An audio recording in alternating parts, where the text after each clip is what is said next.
Book of Heaven, Volume 25, December 2nd, 1928.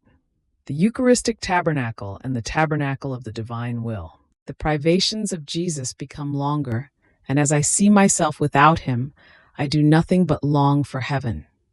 Oh, heaven, when will you open your doors to me? When will you have pity on me?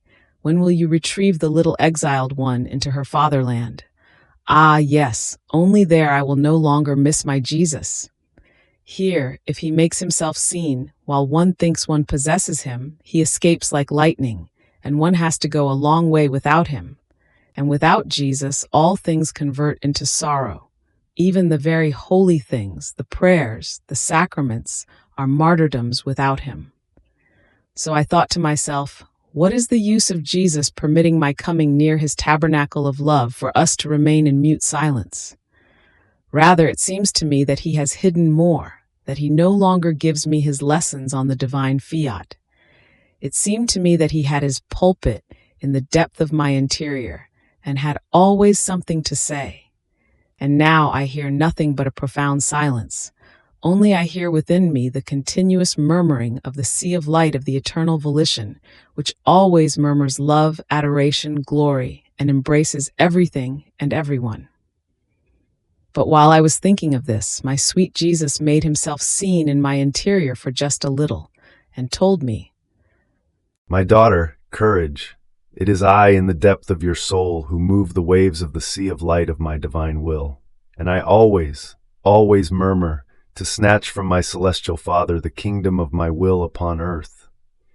And you do nothing other than follow me. And if you did not follow me, I would do it on my own.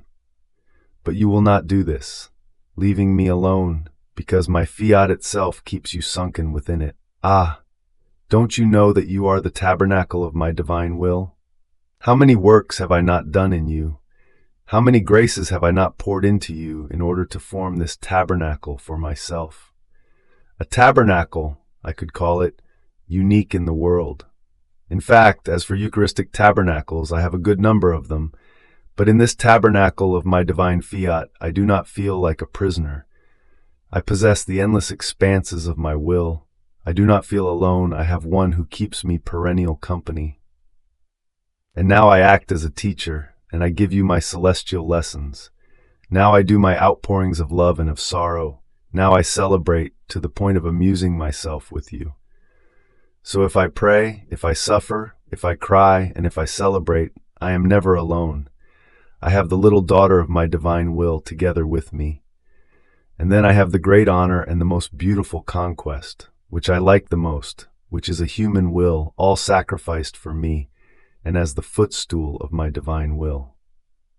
I could call it my favorite tabernacle, in which I so much delight that I would not exchange it for the Eucharistic tabernacles, because in them I am alone, nor does the host give me a divine will as I find it in you, such that, as it bilocates itself, while I have it within me, I also find it in you. On the other hand, the host is not capable of possessing it, nor does it accompany me in my acts. I am always alone. Everything is cold around me. The tabernacle, the pyx, the host, are without life, and therefore without company. This is why I felt such delight in keeping, near my Eucharistic tabernacle, that of my divine will, formed in you. That by merely looking at you, I feel my loneliness broken, and I experience the pure joys that the creature who lets my divine will reign within herself can give me. And so, this is why all my aims, my cares, and my interests are in making my divine will known, and in making it reign in the midst of creatures. Then will each creature be a living tabernacle of mine, not mute, but speaking, and I will no longer be alone, but I will have my perennial company. And with my divine will bilocated in them, I will have my divine company in the creature.